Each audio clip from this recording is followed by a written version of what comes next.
Up one game. Can he be the champion of this tournament like he was in the GSL Code S? He is. Grandmaster, Woongjin Star Soulkey.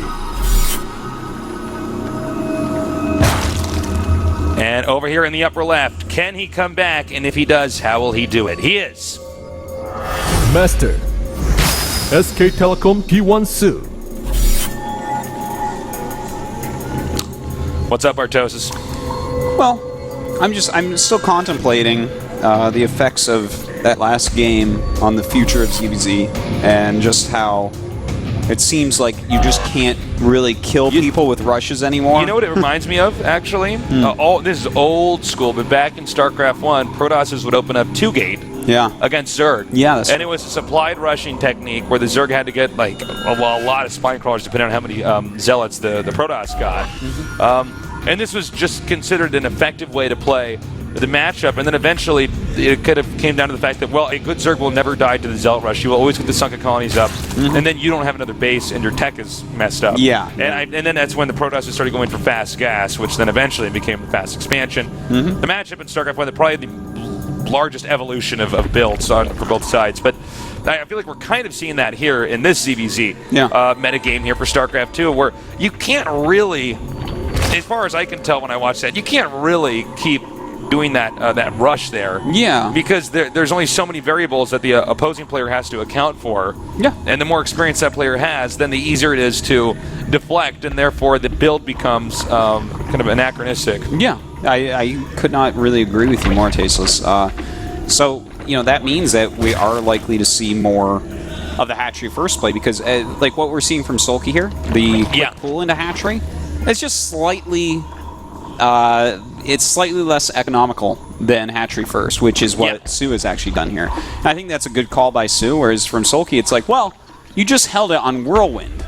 Yeah. You know, couldn't you hold it here as well? I think you could, so why not just hatchery first? So, I don't know, it's an interesting thing. I really like to be there and watch as the games happen that are going to change the way that people look at everything. Yeah, and you know, if we are right and we are onto something, the real question is going to be, who are the people that shift gears first? Because that's going to be a huge difference. You might be one tournament season behind. That's true. On your builds, and there are pro gamers that are like this, that are never on the cusp of what's new and cutting edge, and are therefore constantly using obsolete builds. Yeah. I haven't faced this. Just going off that build evolution we were talking about in StarCraft 1, I had the same problem in StarCraft 1 at PvZ, because I was still sticking at one point in time with the fast gas over the fast expand. Yeah. And then, you know, I'm behind in what is the proper build. Yeah. Yeah.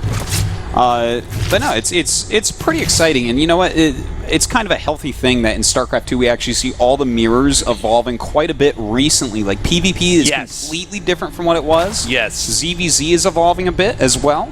And of course TVT, a little bit of a different evolution with those Hellbats, but there is actually, Tasteless, I don't know if you actually read the news this morning, but there's going to be a patch this week.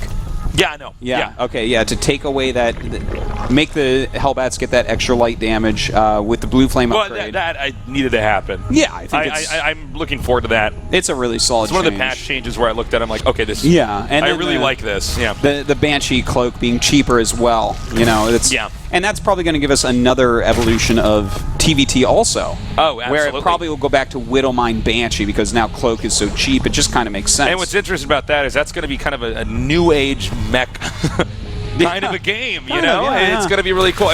We'll see if it actually turns out that way, but it certainly could go in that direction. Certainly.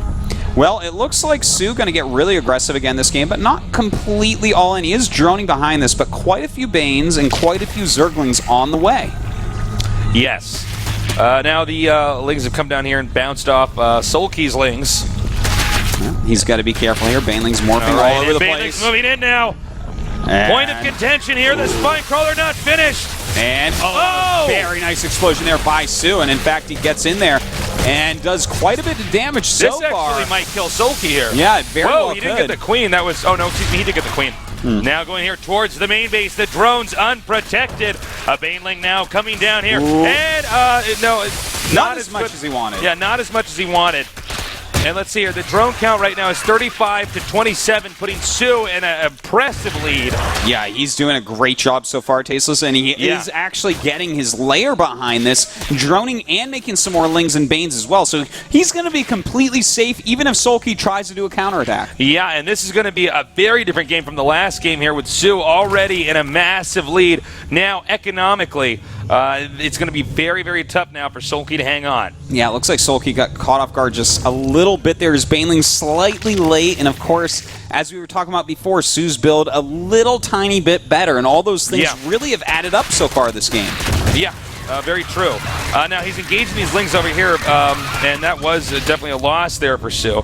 Note the supply count, though, interestingly, is almost even up. It's about 47 to 52 right now. Yep. And it looks like he will take out those Banelings with the Spine Crawler. Now, Soulkey is coming across the map with quite a few Lings, but I don't really foresee them doing anything. Of course, a third base can't be taken because he does have an advantage with Ling count. All right, we have some Lings coming in here, but completely denied. Yeah. Brilliant play there by Sue. A little bit rough here, but he does get to scout the Spire at least. That's definitely something. All right, now he comes in here. He's going to get by this time. I don't know how far along these Banelings are, but neither does Soulkey, so he goes by and now attacks these drones over here, trying to catch up and do the damage that he can maybe try and turn this game around in. All right, well, it looks like Sue has defended everything he needs to. His Spire is going to be finishing just after the layer of Soulkey. What is Soulkey going to go for here? Is it going to be an Infestation Pit, a Hydralisk Den? And it's going to be a Spire, but a lot later than Sue's Now, this Spire. is the problem when you have Mutalisk versus Mutalisk. And it's, not that bad. This is what happens when you have Mutalisk versus Mutalisk. If one player it just starts out in a huge deficit, it's hard to ever incrementally get more Mutas out because you only have so much larva. Yeah, you know? And there's only so much gas as well. He actually had more gas than Soulkey and the earlier Spire. So the Spire tech of Soulkey should never be able to work out correctly. This might be something because he knows he's a little bit behind, that he'll defend, try to hide the fact that he's going Spire, and just come over suddenly with more mutas in his opponent. You know, that's a very good point because people don't have to keep making mutas now. In fact, oftentimes it's a very bad idea. So occasionally we see players get even as low as 7 mutas out and just try to harass around. And then, boom, next thing you know, your opponent's got 15 and you weren't prepared. You don't have the air defense or anything like that. Yeah. Well, he doesn't actually see the Spire yet. Sue doesn't, that is. But he is getting +1 flyer carapace. So if it does turn Muta versus Muta, he's already got the good upgrade on the way. All right, the Spire is still hidden, and he sees it now. Going for drones. The drone's not well defended. And, of course, he wants to stay out of range. Ooh, out of range, as I was saying. We don't know if that was a cancel up there or if that was actually a destroyed hatchery, but the third base was denied, nonetheless. Yeah, a very nice denial there, but, you know, these mutas doing some pretty good damage so far, and Soulkey is just making his own mutas, but he's going to be about 3 to 4 mutas behind, it looks like, based upon gas counts and current Mutalisk counts, and his +1 carapace is going to finish a little bit later, so if Sue doesn't overcommit, especially into Spore Crawlers, then he's got a lead. All right. Well, map control now goes to our blue Zerg Sue, which is going to make Muta Harass very scary right now for Soulkey because he does not know what angle that they're going to be coming in here.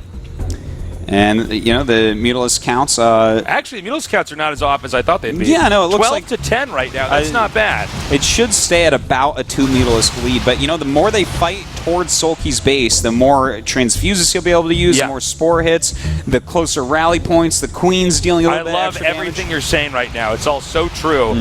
And looks like the third base there that he wanted to make was denied. That drone taking out the Overlord as well. Muta's now backing up. But... you know, I think Sue should win this game. Yeah. If as long as Sue doesn't make any incredible mistakes, he should be okay. Well, you know, the killing blow, so to say, is this third base and the fact that it's actually going to get up. Because once that gets up, way more gas income, way more Mutalisks. Whoa. And how does Soulkey hold on against that? He can't afford to lose these Mutas here. Mutas now on the run. He might be able to just chisel away at the corner of one. Yeah, okay, he does get one with the glaive bouncing. And now he's going to have to regroup. Now, every Mutalisk is so important when you're in a Muta race here, which is what we have here. Both parties making endless numbers of Mutalisks. Well, You know, it's so funny that we were talking about how new and evolved ZVZ has become. It's not mutilating. And we're actually watching. We're back at StarCraft 1. StarCraft 1 or even StarCraft 2 before the Spore Crawler. Yeah. And, you know, Suits definitely has we his have an lead on. engagement here. Well, who has the armor upgrade? Can you check? Well, they both do right they now. both do, okay. But we do have a 4 Mutalisk lead right now for Sue. The thing is, a Spore is coming up, a Queen is coming up, and we're closer to Soulkey's rally point, so he still has a little bit of a shot, but as you can see, well, actually, he's doing okay, actually, because a lot of these mutas are in the orange right now. That is true. And, you know, it's hard to call this stuff with the glaives bouncing. But that was not a terrible exchange for Sue. However, well, Soulkey definitely, as far as supplies go, down by a lot. But yeah. We'll see, though. You know, Soulkey taps out. Soulkey says, I want to go to game number 3. I'm not going to waste my time here anymore. Yeah, you know, the third base being up, he needed to have an overwhelming victory in that Mutalisk battle, and Sue did his best to give it to him. You know, he sat there and fought as a Spore and 2 Queens came up, and it didn't make any difference. So, with the overwhelming income, of course, Sue was going to be able to roll through. It would be a big deal today if Soulkey were to lose to Sue. Yeah. 1-2 here.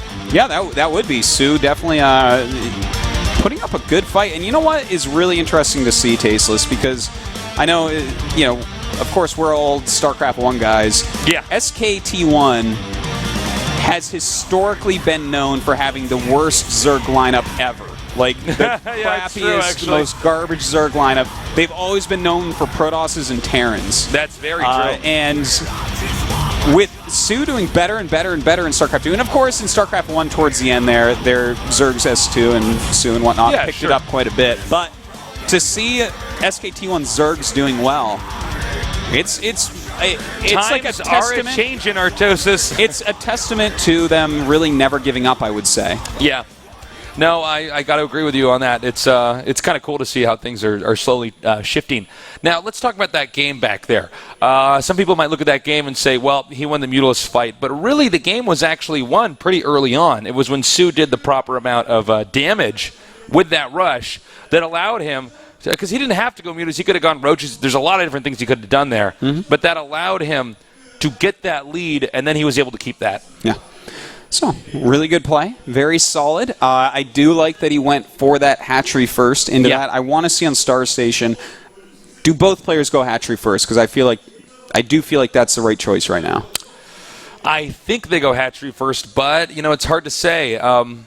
If I was Sue, I would probably be feeling pretty confident just going into hatch first and winning. But you never know. Sue could go pool first again. Yeah. It's possible. I don't think that Soulkey's going to go pool first, though. Yeah, I hope not. Wouldn't it be funny if they if we saw some 10 pool Baneling and it works this time? We're like, what is going on with this? You're wrecking my world right now. I don't understand anything. I can't cast this. I don't know how to call these games. Yeah. Our map's going to be Star Station. Star Station, pretty hard to keep your third base safe. Definitely. You know, it's just so wide open. You can have attacks from any side. You know, there's the side near the side watchtower. It's kind of a further way around with less surface area to hit there, but it is a way that you can easily run in some Zerglings.